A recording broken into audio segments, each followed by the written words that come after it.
Hello there, I'm Lloyd Evans. Welcome to The Bunker. It's time for another voicemail. Today's voicemail is from an anonymous caller. Let's listen to what they have to say.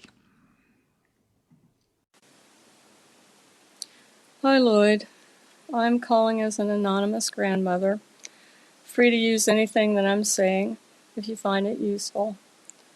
First of all, I want to add my voice to tens of thousands of people that you're helping with all of your hard work, and I just thank you so much for it. Like I said, I'm calling as a grandmother. 4 born-in Jehovah Witness children. There's no other Jehovah Witnesses in my family until my daughter-in-law. She's been Jehovah Witness since childhood. She was baptized in her early 30s. My son is non-religious, and he feels like this is just another fundamentalist Christian church and has no problem with his kids being raised in it. The context is that we share a several-acre farm. There's 2 residences. We have daily contact. We do a lot together. And it's important before I go any further that you know that I love my daughter-in-law. We've always had a good relationship. I'm calling because my 14-year-old granddaughter has been trying to witness to me. I know she's been raised to do this, and she's gone out in service since she was little. And she's just been indoctrinated with all weekly meetings. My daughter-in-law is very devout, I guess you could call it. And until recently, there were only a few things, like I went and found my children sitting in the hall at school while classmates colored Christmas pictures, and I've watched my 15-year-old grandson being taken out of baseball because it's bad for his spiritual development. I've seen 2 elders come over to talk to him, and I'm afraid he's being talked into baptism. I've had my 7-year-old granddaughter come up to me and tell me several times that she hated, yes, she used the word hate, my church. I'm Catholic, so you know what that means. I've had my 6-year-old grandson come over on his birthday just to tell me candles are from Satan. I was with my daughter-in-law when she was in labor at the hospital and watched her sign a no-blood DPA. A year ago, my 14-year-old granddaughter brought over the Jesus book that they were studying. She started pressuring me about was I reading it, what chapter I'm on, etc., etc. She even did it right in the middle of several family dinners. I don't feel comfortable talking to her about anything until she's 18 or older. We've always kind of had this, you stay on your side, I'll stay on my side kind of relationship. I know she's trying to do this with the full knowledge and encouragement and training of her mother. Last year during the Jade and Nita indoctrination videos on the convention, right in the middle of the day, my granddaughter came over to me and tried a couple of witnessing techniques on me that she was learning. A couple of months ago, I told my daughter-in-law that I'm extremely uncomfortable with all of this, and I don't want it to interfere with our relationship, because we've been good friends for nearly 20 years. I told her I want to wait till my granddaughter's much older. 3 days later, I got a witnessing letter in the mail, and after reading it, I have a strong impression it was from an elder. And since then, my granddaughter's been trying to soft witness to me almost all the time, asking questions about my church and what we do and blah, blah, blah. And now the 2021 convention, the day after the Saturday. Don't give up on indoctrinating your relatives. My daughter-in-law came over, asking if she could help me with anything. She's usually never done that before. Really sweet smile on her face. Yesterday, my granddaughter ambushed me when I got home from church to talk about her mom learned some wonderful things after she became a Jehovah Witness. And I'm also concerned that my grandchildren heard on that day that they're basically in a fatherless condition because their dad's not a Jehovah Witness. Anyway, Lloyd, I'm sure I'm not the only one out here having this problem.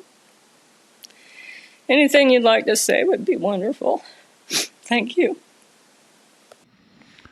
Well, thank you so much for calling in. It's clear that this awful situation has been and is causing you considerable distress. I should just add, for the benefit of viewers, that this is a legacy voicemail message. I've been working through a backlog, and this is one of those messages that's been left untouched really for quite a number of weeks, which is why we've heard their reference made to the 2021 convention.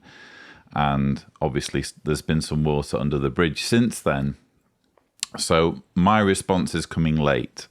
I'm working on getting through the voicemails more quickly. It's just that I am somewhat inundated by them. With regards to this particular predicament, again, thank you for sharing this. And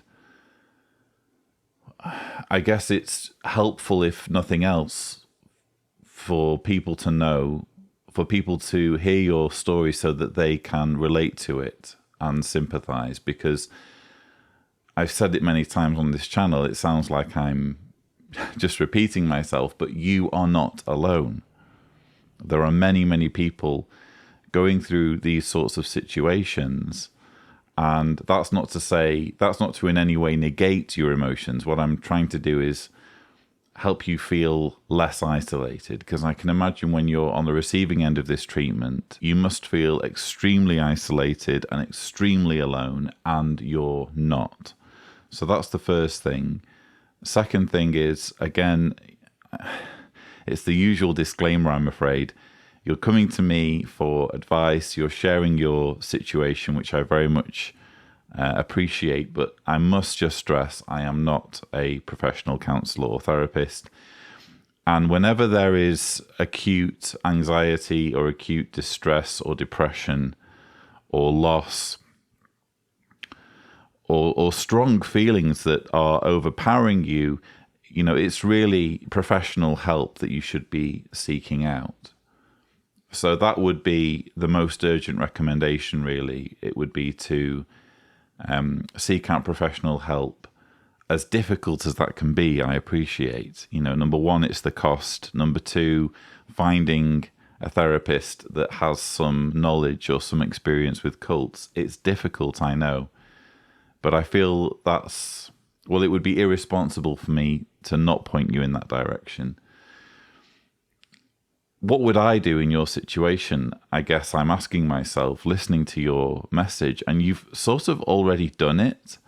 I think when you're being bombarded with inappropriate proselytizing by your believing Jehovah's Witness family, even though you're not a Jehovah's Witness, you're even going to church. So it's not like you're, you know, a faded Jehovah's Witness. It's not like you're sneaking around, you know, living a life of pretense. You're out and proud as a churchgoer. So I'm baffled. I'm frankly perplexed that this behavior can be in any way excused. I realize for the most part it's children we're talking about, and you know, children can be difficult to reason with them, and especially when they're being indoctrinated. Basically, they care about you, they love you, and in their young minds, they don't want to see their grandmother killed at Armageddon. You can kind of understand where they're coming from. But that doesn't make this behavior okay. Again, you've already done what I would do, which is confront your daughter-in-law and say, this isn't okay. This needs to stop. Unfortunately, it seems that your words seem to have gone in one ear and out the other, or at the very least, they're not being acted on. What's the point in having the conversation if she's not going to deliver on her side? It sounds like you're not preaching Catholicism to your daughter-in-law or to your children, or at least you've not mentioned doing that. I have to assume you're not doing that. So you're fulfilling your side of the bargain. They are patently not fulfilling theirs. If it were me, I would be making a return visit on that conversation. I would be sitting down with the daughter-in-law, and I would be saying, look, this is not okay. You know, we've had this conversation. I thought we'd reached an agreement on a way forward. I'm honouring my side of the bargain by not pushing my religious views and my ideas, even in cases where I really, really want to. But there doesn't seem to be much reciprocation. I'm being bombarded with proselytizing or surreptitious efforts to, you know, to manipulate me into the organization. And it's just not okay. Please, can it stop? What do we need to do for this to stop? So I would be just very blunt and frank and insistent that it end. And I would be saying, and this is just me, by the way, I appreciate not everyone will think this way. I would be saying, look, the minute those kids turn 18, I am going to consider myself free to say what I really think about this religion. I am honouring the fact that they are your children, and it would be inappropriate for me to sabotage the way you're bringing up your children from a religious point of view. But once they turn 18, they are no longer children, they are adults, and I consider myself free and within my rights to tell it like it is and to say what I really think about the organization. Again, these are not pleasant conversations to have, and it sounds like you've already tried, but it hasn't worked for whatever reason. It needs to work. I wouldn't be taking no for an answer. I would keep having the conversations regularly, quite frankly, until something sticks, until they realize, grandma really isn't okay with this treatment, with us constantly preaching to her. Why don't we stop? So communication, I think, is the key. You just have to put your foot down, quite frankly. And I realize that, you know, this is based purely on what you're telling me, and it's been a very emotional message, and maybe you've not been able to include various things due to how emotional you are. So maybe I'm overlooking something here.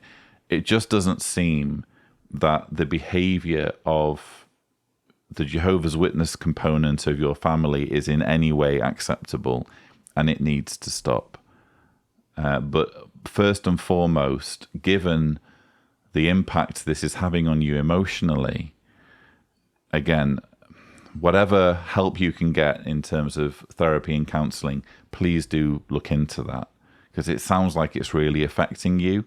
And when things are affecting you that profoundly to the point where you're not in control, where you're in a way being controlled by your despair and your sadness, it's overwhelming you, that's when you really need help. And I'm not in a position to give that level of help. I can only say what I would do in this particular situation. But I certainly sympathize, and I would just stress again, you're not alone. We're with you. We have solidarity for your situation.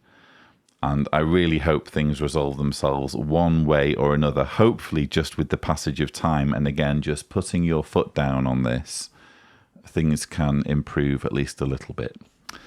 So that's all I have to say, really. If you would like to leave a voicemail, the thing to do is go to speakpipe.com/Cedars, remembering to indicate clearly if you don't want me to broadcast your message on my channel.